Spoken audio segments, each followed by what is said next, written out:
भक्त के अधीन भगवान। एक कसाई की कहानी जहाँ प्रभु स्वयं बिक गए। एक कसाई था सदना। वो बहुत ईमानदार था। वो भगवान के नाम कीर्तन में मस्त रहता था। यहाँ तक कि मांस को काटते बेचते हुए भी वो भगवान नाम गुनगुनाता रहता था।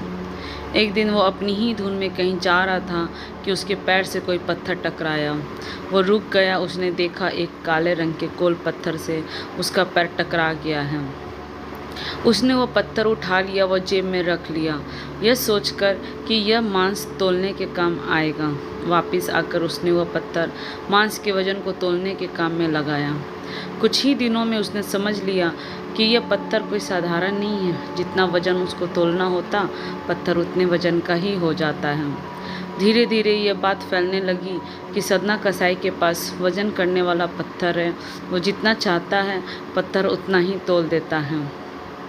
किसी को 1 किलो मांस देना होता तो तराजू में उस पत्थर को एक तरफ डालने पर दूसरी ओर 1 किलो का मांस ही तोलता। अगर किसी को 2 किलो चाहिए हो तो वह पत्थर 2 किलो के भार जितना भारी हो जाता। इस चमत्कार के कारण उसके यहाँ लोगों की भीड़ जुटने लगी। भीड़ जुटने के साथ ही सदना की दुकान की बिक्री बढ़ गई। बात एक शुद्ध ब्राह्मण तक भी पहुँची। हालांकि वो ऐसे अशुद्ध जगह पर नहीं जाना चाहते थे जहाँ मांस कटता हो व बिकता हो, किंतु चमत्कारिक पत्थर को देखने की उत्सुकता उसे सदना की दुकान तक खींच लाई। दूर से खड़ा हुआ सदना कसाई को मीट तौलते देखने लगा। उसने देखा कि कैसे वह पत्थर हर प्रकार के वजन को बराबर तौल रहा था।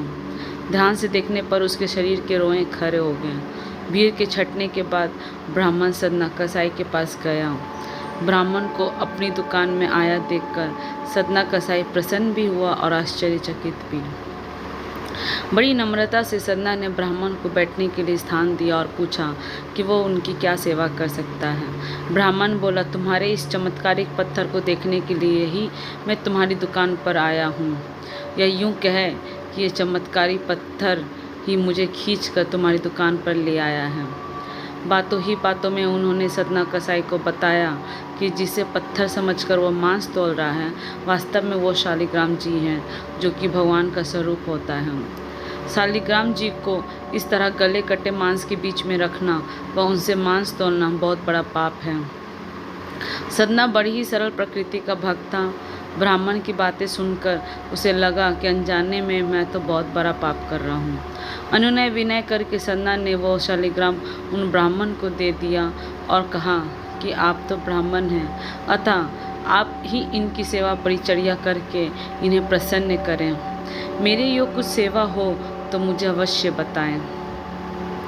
ब्राह्मण उस शालिग्राम शिला को बहुत सम्मान से घर ले आए। घर आकर उन्होंने श्री शालिग्राम को स्नान करवाया, पंचामृत से अभिषेक किया व पूजा अर्चना आरंभ कर दी।